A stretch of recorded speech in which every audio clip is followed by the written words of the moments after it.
Hey, everybody. Welcome back to another great episode, show, whatever you want to call it. This one here, I'm going to show two very rare to scarce comic books. They're war comics. They were done by, they were called Stanmore Publications, or short for or Stanley Morse was his name. And the first one I'm going to show you is Volume 1, Number 18, May 1955.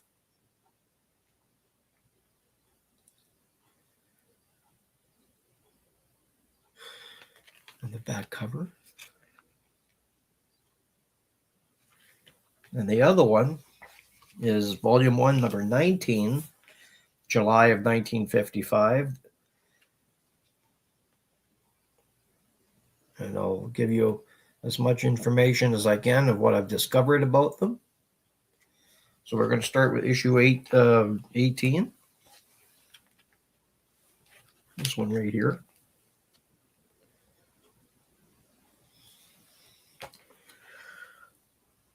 It says here that, we'll start with issue 19 because my notes are in reverse. So this is issue 19,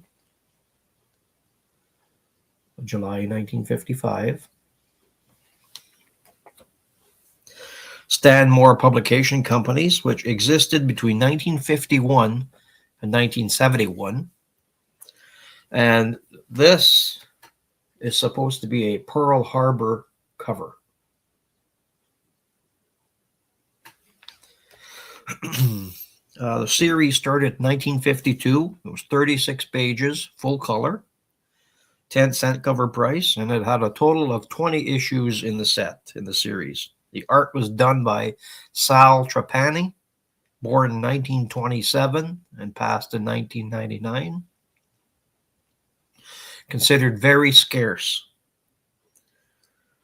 So after the 20 issues, which ended September 1955, it transitioned into a men's adventure magazine format. And this one, issue 18 from May of 1955, it says here, due to its scarcity, issues number 17 and 18 featured works by Sal Trapani, Eugene E. Hughes. I can't find any information on him, other than he did a lot of work for different publications. Irv Novick, 1916, he was born, died in 2004. Pardon me. Both of these had a print run of 150 to 300,000 copies. And the surviving copies for these are very low, 0.1%, which out of 150,000 to 300,000 copies, there was 150 to 300 copies that exist of this issue, number 18, number 17 and 18. I didn't pull out number 17, it was just these two, 18 and 19. And so I checked, and CGC has none. My Comic Shop, out of stock. The CBCS, none. Go Collect, none. So it's pretty rare. More than rare. Scarce, extremely scarce. So it says that publicly recorded sales for Battle Cry number 19, which is this one,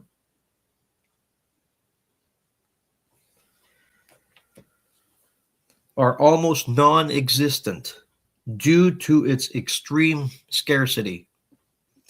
So on the Gerber scale, it's a number 7 or a number 8. So meaning that if it was a Gerber 7, number 19 had 21 to 50 existing copies. And if it's a Gerber 8, that's 11 to 20 copies in existence. I would assume that a lot of them are in private collections and you just never see them, because they say that they are ghost issues and then they usually show up every 5 or 10 years. So a raw copy from a place called Cloud9 Comics, a VG Fine 5.0, sold for $172.99. That was issue number 19. It is the one and only documented apse of the book in recent years. So it says here that if you can find issue number 18 of Battle Cry and a 3.5 or a 4.0, they usually sell between $45 and $70 US. And if you find this copy, number 19, in the 3.0 or 3.5, they vary in price between $125 and $160 US. So I don't own issue 20 as the final issue because according to them, it's a Gerber 8. It has 11 to 20 surviving copies, and I've never been able to find issue 20. I may find it out in a while. I've been pretty lucky. I've got that magic horseshoe. I might be able to find it one day. So I'll give you a little bit of more what it says. So this one here, number 18.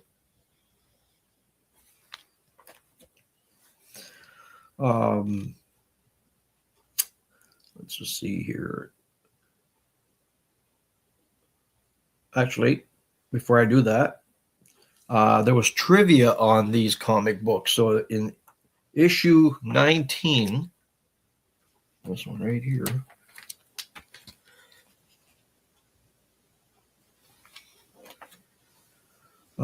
was famously reprinted by a UK publisher called Streamline in its own comic book called Battle Cry number 1 for international viewers. And it's very scarce. Number 19 is very, very scarce. So these were anthology style. They don't have a Sergeant Rock. They focus on everyman soldier. So Battle Cry versus Atlas / Marvel. So Marvel had comic books called Battlefront and Battle Action. So they're going to compare the two between Stanley Morse and the Atlas Marvel. So the Atlas Comics were known for their legendary artists like Joe Maneely or Russ Heath. They were technically brilliant, but strictly adhered to the newly formed comic code, which is this comic code here, and a comic code there. And the difference is Stanley Morse was notorious for pursuing and pushing the boundaries. Even with the code seal on issues on number 18 and 19 of the ones I showed, stories often retained a pre-code grittiness, more sweat, more fear, and more mud compared to the cleaner Atlas counterpart. Stanley Morse was a smaller operation, which is why these issues are much rarer today. So I've had these for probably over 35 years. I mean, when I bought them, they were peanuts compared to what they are today. Because you could find a lot of the comic books, the war comic books, in dollar bins. And at that time, or even before that, dollar bins, the whole store was selling books for $1, $1.50, $2. It wasn't like on all these places that had them on censuses that say, oh, this book at a certain grade is selling for this. That just didn't exist. Didn't exist in my area. And so these are the ones. Number 18 and number 19. just wanted to touch on a little bit of the war comics because this Friday I'm going to be on Not Near Mint show on YouTube, and they will be discussing and showing some war comics. So some upcoming videos that I'm going to have are going to be touching on U.S. paratroops, fighters from the sky,